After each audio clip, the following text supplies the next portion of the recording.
Alright, welcome back to Gamer Know How. Today we're talking about another Chernobyl-based occupation game.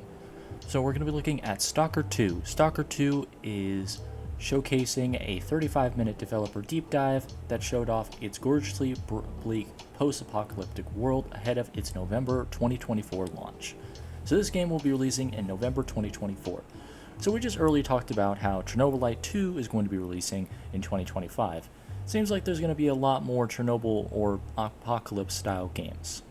So I don't know if this is an open world. It doesn't look like it's an open world. It seems more like a Genshin style game, if anything. If anybody plays Genshin, it's basically like an RPG, and there's regions you can go to that you can do different quests and tasks in. This is similar to that.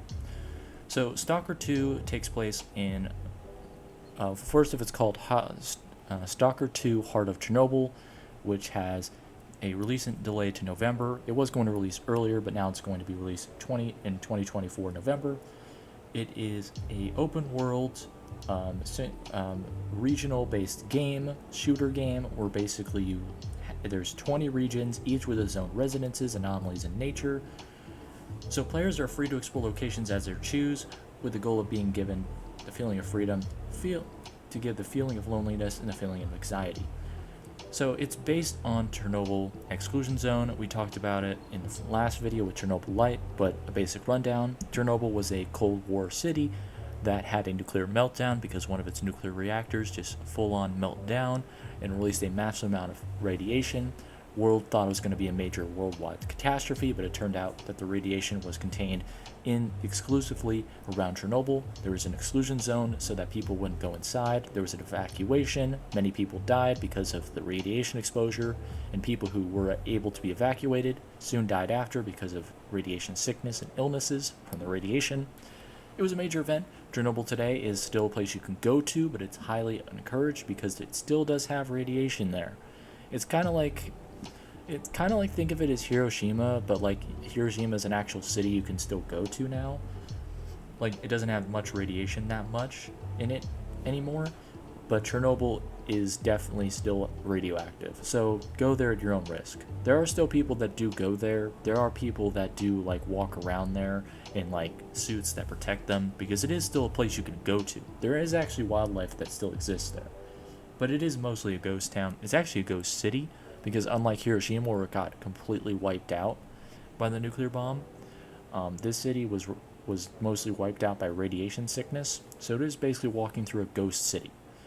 And this, in Stalker 2, is a huge world, but it is only the Chernobyl exclusion zone, breaking up the exclusion zone into 20 different regions. I've heard that there's a multiple city regions, there's a suburban region, there's many farming regions, there's a straight up forest, which only has like 3 houses in it total. So you're just walking through the total darkness of a forest, and there's anomalies.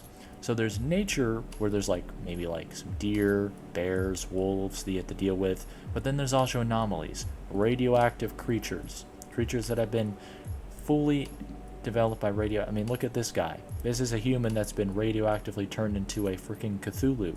He's got freaking mouth tentacles, freaking Cthulhu person, Demogorgon ass person. But then you also got some people, it says residences, so there's also people that have survived or still living in Chernobyl. So these are basically people that decided to stay and were actually able to survive in Chernobyl and then just treat it like, they're not leaving their homes. They're staying here and just riding it out. So I would just say Stalker 2 just sounds like a Genshin game. You go to a region, you try and survive, you travel to other regions, you build up your base to protect you against anomalies. But you're basically going to other regions, talking with people, seeing what's up, doing some story quests, doing some story tasks, searching for loot, and trying to figure out what's going on at the nuclear power plant. Because obviously, if I had to guess, I haven't played this game. Well, obviously it hasn't released, but if I wanted to guess what this game is about, I would guess that the main thing is that you can't go near the actual nuclear reactor, because I bet that's the source of all the anomalies. I mean, obviously, it's where the radiation comes from. But anyway, GSE, the developers of this game, emphasizes the freeform nature of the mission design, explaining that it's impossible to see all content and every character through a single playthrough. So of course, it's a story-based game. Even though it's a base builder, you still have to, explore. And once you get to the end game, of course, you have to start the story again in slightly different quests, meet different people depending on the choices they're making.